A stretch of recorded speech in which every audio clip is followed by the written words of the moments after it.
Top 5 Best Presidents of the Philippines. Top 5 goes to Carlos P.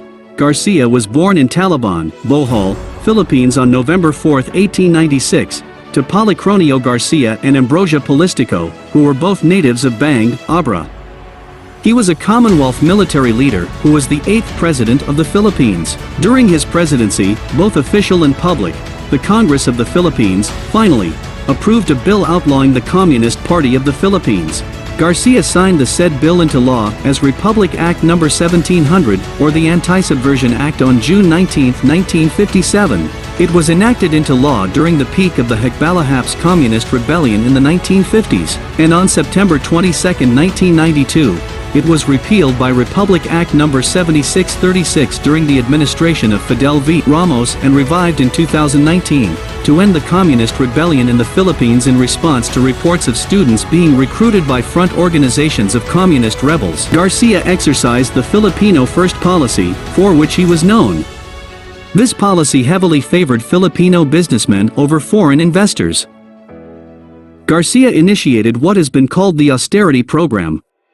He promised to shake off the yoke of alien domination in business, trade, commerce, and industry. Garcia was also credited with his role in reviving Filipino cultural arts. The program was hailed by the people at large, and confidence was expressed that the measures proposed would help solve the standing problems of the Republic. Garcia administration also put emphasis on reviving the Filipino culture. In doing so, the Republic Cultural Award was created. To this day, the award is being given to Filipino artists, scientists, historians, and writers. It was Garcia who, with the strong advocacy of agriculture, this led to the establishment of the International Rice Research Institute in 1960, a year before the end of Garcia's presidential term. For the top 4 of our list, we have Emilio Aguinaldo.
It is a common Filipino trait to remember the bad and forget the good. This is the reason people choose to remember President Marcos through the fictitious and cruel acts attributed to him and his government.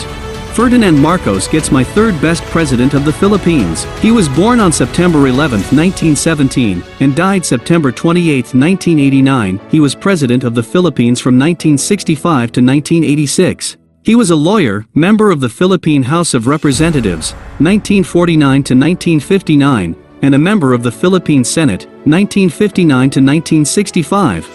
As Philippine president and strongman, Marcos led his country in its post-war reconstruction. His intentions were to improve the economy, and to increase agricultural productivity, and to dismantle the oligarchy that had dominated the nation. His greatest achievements were in the areas of infrastructure development, and safeguarding the country against communism. Under Marcos' regime, Filipinos saw the establishment and infrastructures that majority of which still stand up to today. It was in Marcos' time when hospitals were built, the Philippine Heart Center, Lung Center of the Philippines, and the National Kidney and Transplant Institute. Cultural, tourism and heritage sites were constructed. The Cultural Center of the Philippines, Folk Arts Theater, Philippine International Convention Center, the National Arts Center, now Makiling Center for the Arts, housing the Philippine High School for the Arts, Neong Pilipino, and the People's Park in the Sky in Tagaytay City. President Marcos came up with the Bagong Lipunan Improvement of Sites and Services, BLISS, projects in Manila, and in the rural areas to house the country's poorest of the poor. A total of 230,000 housing units were constructed from 1975 to 1985, while it provided dignified shelter. In Luzon, major irrigation systems and hydroelectric power plants were built. These were the Upper Pampanga River Project, Angat Multipurpose Power and Irrigation Project, and the Mayget River Project. Also, community irrigation systems were built in many other provinces where agricultural activities thrived, especially across the nation and in the Big Islands. He improved the older networks of national roads that connected provinces, and rehabilitated them with durable construction. He linked these with airport constructions, and more. Marcos would have been an awesome president if he's been assessed just on his infrastructure building program during his first 2 terms. But in reality, he did a lot more, particularly during the martial law era. However, despite being consistently excluded from the public, his outstanding achievements and contributions to the country, particularly in infrastructure development, will remain his lasting legacy. Marcos will live as long as they stand. Before we proceed to our top 2, Best President in the Philippines, please support my channel by liking this video, comment down below if you have something in mind, and lastly, subscribe to my channel and click the bell icon, so you will be updated to my future uploads. Up next we have President Rodrigo Duterte. Rodrigo Duterte was born on March 28, 1945. Also known as Digong and Rodi, is a Filipino politician who is the 16th and current president of the Philippines and the first from Mindanao to hold the office.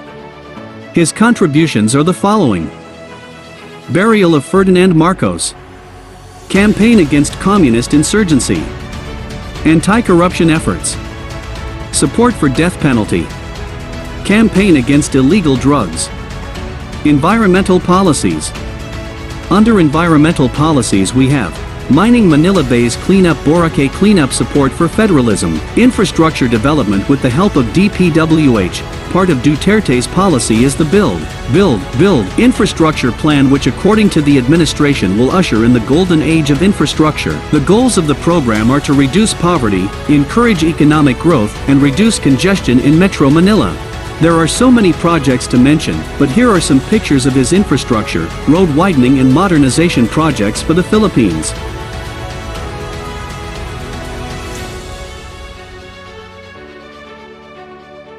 Duterte called the land reform program of the Aquino administration a total failure, and stated that he would pursue land reform differently by prioritizing the provision of support services alongside land distribution to farmers.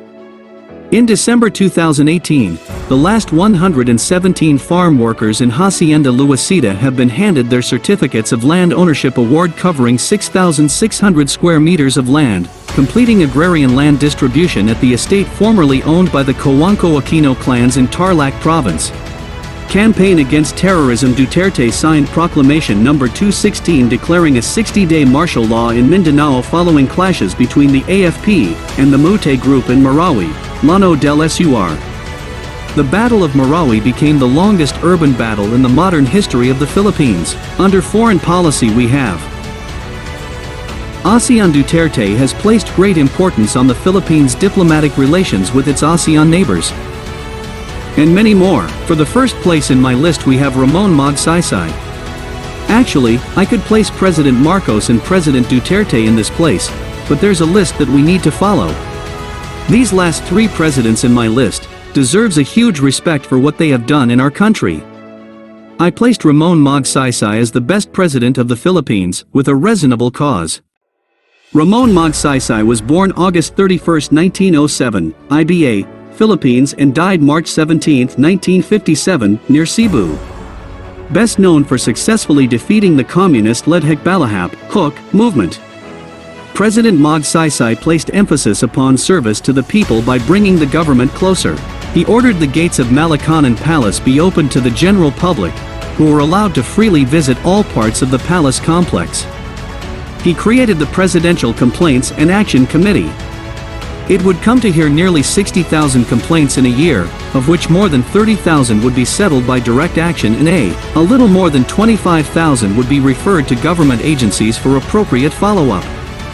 He was also the first president to regularly wear the Barong Tagalog as his working wear and on state occasions. He set an example of humility by insisting that he be addressed Mr. President and not the customary Your Excellency. President Magsaysay enacted the following laws as part of his agrarian reform program: Republic Act No. 1160 of 1954, abolished the Lasadico, and established the National Resettlement and Rehabilitation Administration, NARA, to resettle dissidents and landless farmers. It was particularly aimed at rebel returnees, providing home lots and farmlands in Palawan and Mindanao. Republic Act No. 1199, Agricultural Tenancy Act of 1954, governed the relationship between landowners and tenant farmers by organizing share tenancy and leasehold system.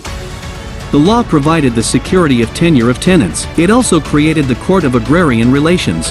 Republic Act No. 1400, Land Reform Act of 1955, created the Land Tenure Administration, LTA, which was responsible for the acquisition and distribution of large tenanted rice and corn lands over 200 hectares for individuals and 600 hectares for corporations. Republic Act No. 821, creation of Agricultural Credit Cooperative Financing Administration, provided small farmers and share tenants loans with low interest rates of 6 to 8%. He also implemented some foreign policies such as SEATO, or the Southeast Asia Treaty Organization, SEATO.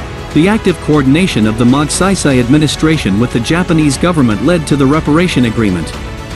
This was an agreement between the two countries, obligating the Japanese government to pay $550 million as reparation for war damages to the Philippines.